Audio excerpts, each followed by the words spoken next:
புனித சூசையப்பர் வழியில் நடந்த புதுமை. உண்மை சம்பவம். 6வது புதுமை. 1856ஆம் ஆண்டு அக்டோபர் மாதத்தில் பிரான்ஸ் நாட்டிற்கு தென்பகுதியில் உள்ள ஒரு நகரத்தில் புகழ்பெற்ற மனிதர் கொடிய நோயால் இறக்கும் நிலையில் இருந்தார். உலகத்தின் பார்வைக்கு நல்லவராக இருந்தபோதும் நீண்ட காலம் ஒப்புரவு அருட்சாதனத்தை பெறாமலும் இறை செயல்களில் அசட்டையாகவும் இறைவனின் கட்டளைகளை சரிவர நிறைவேற்றாமலும் இருந்து வந்தார். அவன் உயிர் பிழைக்க மாட்டார் என்பதை அறிந்து அருட்பணியாளர்கள் அவரை ஒப்புரவு, நோயில் பூசுதல் போன்ற அருட்சாதனங்களை பெறவும் மரணத்திற்கு தயாராகும்படியும் அறிவுறுத்தினார்கள். மெதுவாக நடக்கட்டும், என்னை தொந்தரவு செய்யாதீர்கள் என நோயாளி கூறினார். நோயின் பிடி இறுக இறுக அவனது உறவினர்கள் அவனுக்காக இறைவனிடம் செபித்தார்கள்.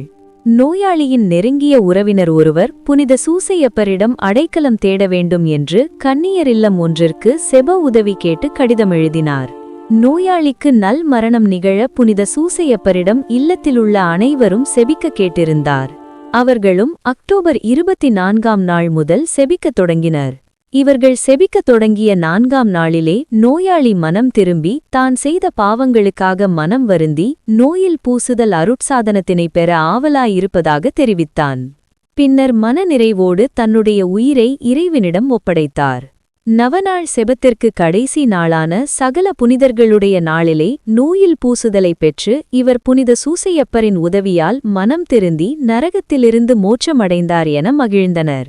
நவநாள் செய்ய கேட்டுக்கொண்ட மனிதரோ அந்த கன்னியர் இல்லத்திற்கு அழகிய புனித சூசையப்பர் திருவுருவத்தை அனுப்பிக் கொடுத்தார்.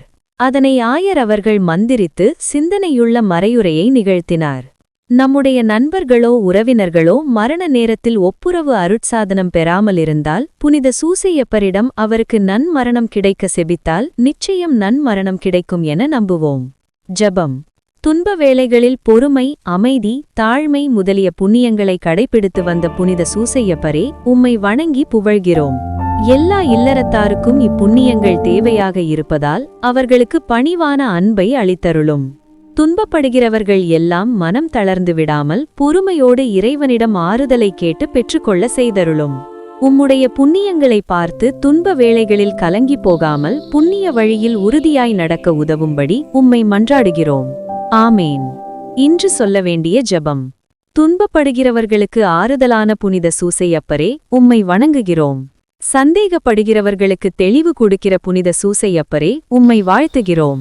பக்தியுள்ள குடும்பங்களுக்கு மகிழ்ச்சியாயிருக்கிற புனித சூசையப்பரே, உம்மை வணங்குகிறோம்.